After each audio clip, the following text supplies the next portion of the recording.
એ અમે સાથે મળીને સંકલન કરીને કરશું। હેલ્પલાઇન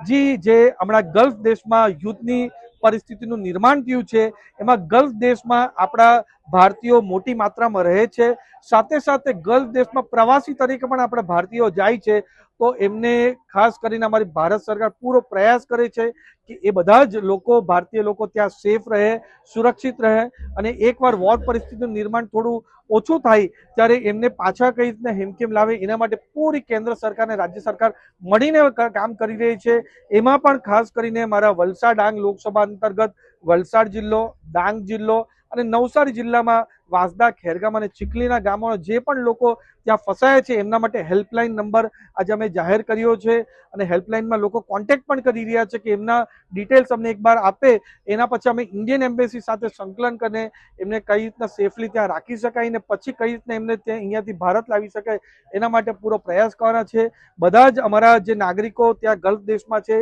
એમને એક જ અપીલ કરવા માંગુ છું કે તમે જરાક પણ ડરવાની જરૂર નથી। આપણી ભારત સરકાર પૂરી પરિસ્થિતિમાં આપણે મોનિટરિંગ કરી રહી છે અને આપણા નાગરિકો સુરક્ષિત રહે એના માટે પૂરો પ્રયત્ન અમે સાથે મળીને કરશું। ધન્યવાદ।